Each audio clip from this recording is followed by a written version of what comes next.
ಸ್ವಾಗತ. ಇವತ್ತು ಈಸಿಯಾಗಿ ಪನ್ನೀರ್ ವೆಜಿಟೇಬಲ್ ರೈಸ್ ಹೇಗೆ ಮಾಡೋದು ಅಂತ ತಿಳಿಸ್ಕೊಡ್ತೀನಿ.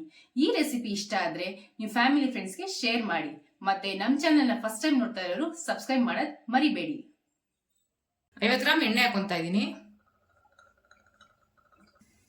ಈರುಳ್ಳಿ ಹಾಕೊಳ್ಳೋಣ.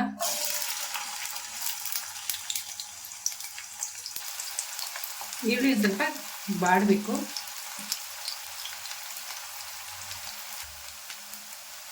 ಈರುಳ್ಳಿ ಬಾಡಿದೆ. ಹಸಿಮೆಣಸಿನ್ಕಾಯಿ, ಶುಂಠಿ, ಬೆಳ್ಳುಳ್ಳಿ ಪೇಸ್ಟ್ ಮಾಡಿ ಇಟ್ಕೊಂಡಿದ್ದೀನಿ, ಅದನ್ನ ಹಾಕೊಂತಾ ಇದ್ದೀನಿ.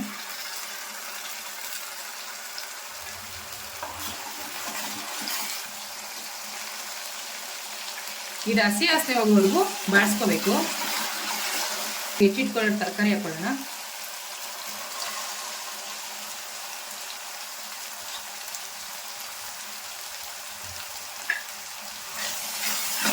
ಇದು ಸ್ವಲ್ಪ ಚೆನ್ನಾಗಿ ಬಾಡಬೇಕು.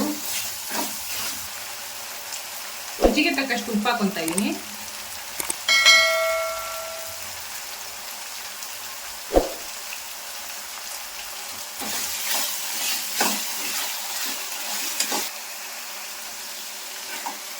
ಎರಡರಿಂದ 3 ನಿಮಿಷ ಚೆನ್ನಾಗಿ ಎಣ್ಣೆ ಫ್ರೈ ಮಾಡ್ಕೊತಾ ಇದ್ದೀನಿ.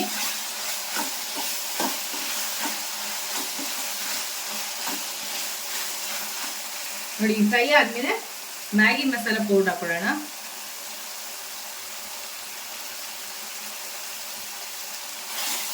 ಇದನ್ನು ಚೆನ್ನಾಗಿ ಎಣ್ಣೆಲಿ ಬಾಡಿಸ್ಕೋಬೇಕು. ಮ್ಯಾಗಿ ಮಸಾಲ ಹಾಕಿದ್ಮೇಲೆ ಚೆನ್ನಾಗಿ ಮಿಕ್ಸ್ ಮಾಡ್ಕೊತಾ ಇದ್ದೀನಿ. ಈ ತರ ಎಣ್ಣೆ ಬಿಡೋ ತರ ಮಿಕ್ಸ್ ಮಾಡ್ಕೋಬೇಕು ಚೆನ್ನಾಗಿ. ಇವಾಗ ಇದು ಎಣ್ಣೆ ಬಿಟ್ಟಿದೆ. 2 ಟೇಬಲ್ ಸ್ಪೂನ್ ಟೊಮೆಟೊ ಸಾಸ್ ಹಾಕೊಳ್ಳೋಣ.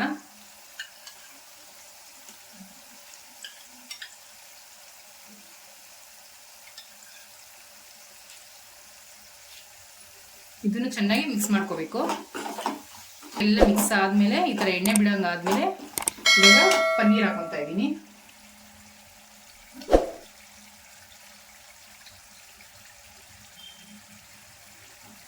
ಪನ್ನೀರ್ನು ಚೆನ್ನಾಗಿ ಮಿಕ್ಸ್ ಮಾಡ್ಕೋಬೇಕು. ಸ್ವಲ್ಪ ಉಪ್ಪು ಖಾರ ಎಲ್ಲ ಹಿಡಿಯೋ ಹಂಗೆ ನೋಡಿ, ಈ ತರ ಚೆನ್ನಾಗಿ ಮಿಕ್ಸ್ ಮಾಡ್ಕೋಬೇಕು. ಇವಾಗ ಮಿಕ್ಸ್ ಆಗಿದೆ ಚೆನ್ನಾಗಿ.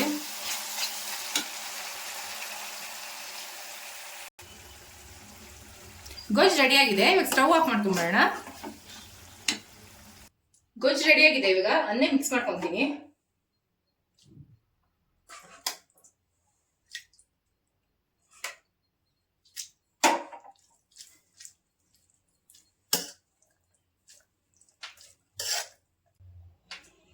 ಹದಿನೈದರಿಂದ 20 ನಿಮಿಷದಲ್ಲಿ instant vegetable paneer rice ready ಆಗಿದೆ.